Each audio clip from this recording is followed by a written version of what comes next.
मंडळी, आपण जे व्हिडिओ टाकले त्याच्यावर बऱ्याच कमेंट्स आल्या. त्याच्यामध्ये असे प्रश्न विचारण्यात आले, की आम्हाला ह्याच्यावर उपाय सांगा, आम्हाला त्याच्यावर उपाय सांगा, किंवा जे व्हिडिओज होते त्याच्यामध्ये काही क्वेरीज पण होत्या, त्याच्याबद्दल पण प्रश्न विचारण्यात आले.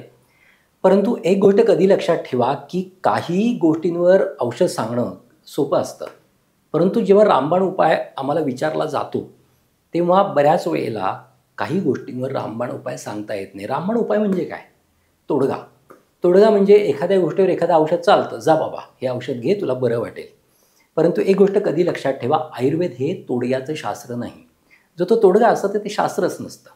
सायन्स कसं असतं, की ते सगळ्या बाजूंनी विचार करत असतं. आयुर्वेदशास्त्राचा बेसच वेगळा आहे. आयुर्वेदशास्त्रामध्ये दोष आहेत, आयुर्वेदशास्त्रामध्ये धातू आहेत, आयुर्वेदशास्त्रामध्ये मल आहेत. ह्या सगळ्यांचा विचार आयुर्वेदशास्त्रामध्ये केलेला आहे आणि त्याच्यावर ज्या पॅथॉलॉजीज तयार होतात, संप्राप्ती तयार होतात, त्याच्यावर आम्ही औषध देत असतो. आणि आता एक प्रश्न विचारला होता मागे मला, की ब्लड प्रेशरवर रामबाण सांगा. तर ब्लड प्रेशरवर आपण व्हिडिओ बनवणारच होतो, परंतु ब्लड प्रेशरवर रामबाण कसा सांगायचा? कारण ब्लड प्रेशरचे जे डायग्नोसिस आहेत, म्हणजे माझं रिसर्च जे आहे ते ब्लड प्रेशरवर झालं होतं आणि त्याचा थिसिस पण झाला होता. ते डेझर्टेशन आम्ही साधारण 2005 साली केलं होतं. पण त्याच्यावर आम्ही जेव्हा विचार केला ब्लड प्रेशरवर, तर त्या ब्लड प्रेशरवर आम्हाला तेव्हा आम्ही प्रश्न विचारला, का हो आयुर्वेदामध्ये ब्लड प्रेशर आहे का? कारण तेव्हा ते इन्स्ट्रुमेंट नव्हतं. बरोबर 5000 वर्षापूर्वीपासून आयुर्वेद अस्तित्वात आहे. तेव्हा ब्लड प्रेशर मोजण्याचं इन्स्ट्रुमेंटच नव्हतं. मग तेव्हा ब्लड प्रेशर मोजलं कसं जायचं? किंवा त्याचं डायग्नोसिस कसं व्हायचं? परंतु एक गोष्ट कधी लक्षात ठेवा, 5000 वर्षापासून लोकं 100 वर्ष जगत आली आहेत. बरोबर आहे. मग तेव्हा ब्लड प्रेशर होतं का? तेव्हा आयुर्वेद लक्षणांनुसार विचार करायचा.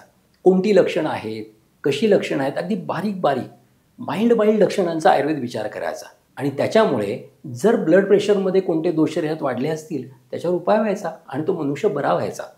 आम्ही जेव्हा अभ्यास केला तेव्हा ब्लड प्रेशरचे जवळजवळ 45 ते 50 डिफरन्शियल डायग्नोसिस होतात. म्हणजे आपण जेव्हा पेशंट आमच्याकडे येतो तेव्हा आम्हाला जवळजवळ 45 ते 50 वेळा 50 प्रकारे त्या आजाराचा विचार करावा लागतो आणि कोणता प्रकार ब्लड प्रेशरचा आहे त्यावर औषधे ठरवावं लागतं. त्याच्यामुळे ब्लड प्रेशर हा आजार रामबाण सांगण्यासारखा नाही, हे कधीही लक्षात ठेवा. त्याच्यानंतरची गोष्ट, जे हायपरटेन्शन आहे किंवा ब्लड प्रेशर आहे त्याला आम्ही इसेन्शियल हायपरटेन्शन म्हणतो. म्हणजे आम्हाला हा पण प्रश्न विचारला जातो, की डायबिटीजची कारणं काय आहेत हो? डायबिटीजची कारणं तुम्हाला काही सांगता येतील का?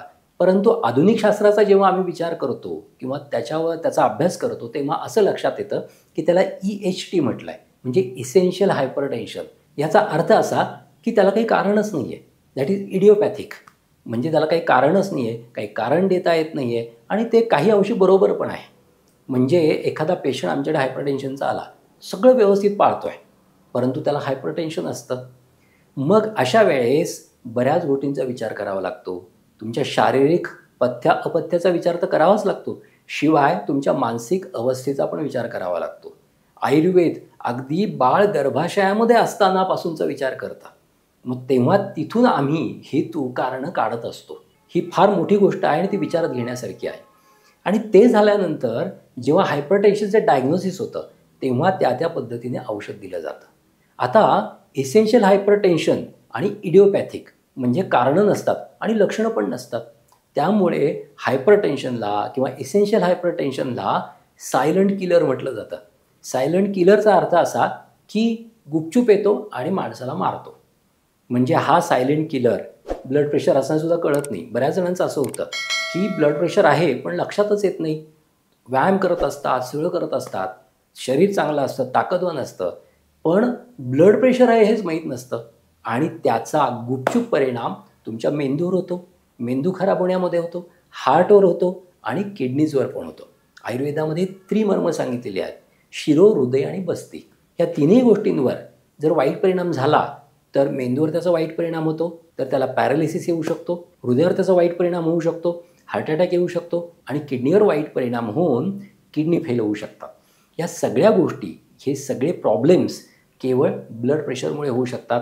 त्यामुळे ब्लड प्रेशर चेक करत राहणं हेही तितकंच महत्त्वाचं आहे. आणि ब्लड प्रेशर डायग्नोज झालं की ॲलोपॅथीच्या औषधाची सवय न लावता लगेच तुम्ही आयुर्वेदिक औषधं चालू केली, आयुर्वेदाची पंचकर्म काही करून घेतली, तर तुमचं ब्लड प्रेशर नॉर्मलवर येऊ शकतं. मी साधारण 2 वर्ष हायपरटेन्शनचा त्रास असलेल्या लोकांना पण बरं केलेलं आहे. तुम्हाला हा व्हिडिओ पण दाखवतो, त्याची मुलाखत दाखवतो, ती बघा म्हणजे तुमच्या लक्षात येईल. आपण आता पसायदान आयुर्वेद हॉस्पिटल इथे आहोत. आपल्याकडे आले आहेत श्री गणेश पडवळ. हे शेलूवरून आलेले आहेत. ते बऱ्याच वर्षापासून माझी म्हणजे वैद्य अतुल काळे यांची ट्रीटमेंट घेत आहेत. आपण त्या ट्रीटमेंटबद्दलच आणि कसा फरक पडला या सगळ्या गोष्टी आज आपण त्यांना विचारणार आहोत. तर मी गणेश पडवळांना विचारतो की तुम्ही पहिल्यांदा आमच्या हॉस्पिटलला कधी आलात? नमस्कार सर. पहिल्यांदा जून 2015 साली इथं आलो आहे आणि मी ह्या हॉस्पिटलमध्ये माझ्या उच्च रक्तदाबासाठी उपचार करण्यासाठी इथं आलो होतो. बरं, उच्च रक्तदाबासाठी इथे का आला? म्हणजे ॲलोपॅथीचं का औषध घेतलं नाही, नाही मी तुम्ही? सर त्याआधी 10 वर्ष मेडिकलच्या गोळ्या म्हणजे आपल्या ज्या मेडिकलमधून ज्या मिळतात गोळ्या, जे आपले रेग्युलर डॉक्टर गोळ्या देतात त्या गोळ्या घेतल्यात. परंतु त्याने काय व्हायचं, ते तात्पुरतं थोडंसं थांबायचं. त्या गोळ्यांची थोडीशी ताकद कमी झाली, पॉवर कमी झाली की पुन्हा BP शूट व्हायचा, पुन्हा वरती यायचा. मग आमच्या इथलेच आमचे एक मित्र डॉक्टर सचिन बस्से सर यांनी मला डॉक्टर अतुल काळे सरांची OPD सजेस्ट करायला सांगितली. मी इथं OPDला आलो आणि त्याच्यानंतर माझे उपचार मी चालू केले.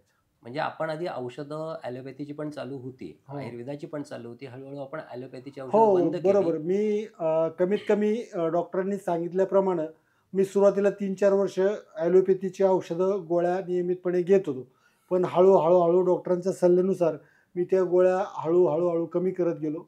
कमी करत घेऊन 2-3 वर्षात त्या गोळ्या मी पूर्णपणे बंद केल्या होत्या. ॲलोपॅथीच्या औषधाची सवय लागते शरीराला हो, आणि सवय ते जर आपण एकदम बंद केलं तर त्याचा शरीराला त्रास होऊ शकतो. हो, त्यासाठी आपण ही जी औषधं आहेत ॲलोपॅथीची, आधी त्याचा डोस आपण टेपर करत गेलो. हो, बरोबर. आणि त्याच्यानंतर बंद केली आणि हो. त्याच्यानंतर आयुर्वेदाची काही दिवसासाठी औषध चालू ठेवली होती आपण. हो, बरोबर. आणि त्याच्यानंतर त्याच्यानंतर आपण ती पण औषधं हळूहळू बंद करत गेलो. कमी आपण कमी लगेच बंद नाही केली ती आपला औषधं. जो आयुर्वेदाचा जो डोस होता माझा, जो तुम्ही ब्लड प्रेशरसाठी किंवा उच्च रक्तदाबासाठी जो डोस तुम्ही सुरुवातीला दिला होता, तो माझा 3 वर्ष कंटिन्यू तसाच होता. त्याच्यानंतर माझ्या ज्या ॲलोपॅथीच्या गोळ्या बंद झाल्या, तदनंतर मग माझा जो याचा डोस आहे आपला आयुर्वेदाचा डोस, तो तुम्ही त्याच्यातलं उच्च रक्तदाबासाठी जे औषध देत होते त्याचं प्रमाण हळूहळू कमी करत गेलो आणि अगदी शेवटच्या टप्प्यात आपण ते बंद करून टाकले. बरोबर आहे. गणेश पडवळ यांनी अतिशय सिन्सिअरली सगळ्या गोष्टींना फॉलो केलं आणि आज ते ब्लड प्रेशर सारख्या घातक आजारांपासून मुक्त आहे. तर आयुर्वेदाचा अंगीकार केला तर नक्कीच आपल्याला एक स्वस्थ, आनंदी आणि निरोगी आयुष्य लाभू शकतं असं मला वाटतं. तर तुम्ही नक्कीच सगळेजण आयुर्वेदाचा अवलंब करा. ज्या ज्या गोष्टी आम्ही व्हिडिओमध्ये सांगत असतो त्या व्यवस्थित फॉलो करा. तुम्हाला नक्कीच स्वस्थ आणि आनंदी आयुष्याचा लाभ होईल. म्हणूनच म्हणतो, हायपरटेन्शन हा बरा होण्यासारखा आजार आहे. फक्त वेळेवर डायग्नोसिस होणं आणि वेळेवर चिकित्सा घेणं हे कधीही महत्त्वाचं आहे. आणि त्याशिवाय हायपरटेन्शनकडे दुर्लक्ष करणं हे तितकंच घातक ठरू शकतं. आता इथेच थांबूयात. आजचा व्हिडिओ कसा वाटला ते नक्की सांगा. ह्या भागाचा दुसरा व्हिडिओ आपण काही पथ्य आणि अपथ्याबद्दल बोलणार आहोत. हायपरटेन्शनची कारणं आपण बघणार आहोत. हायपरटेन्शनची काही लक्षणं आपण बघणार आहोत. पुन्हा हाच विषय घेऊन आपण दुसऱ्या भागात भेटूयात. तोपर्यंत स्वस्थ राहा, मस्त राहा. धन्यवाद.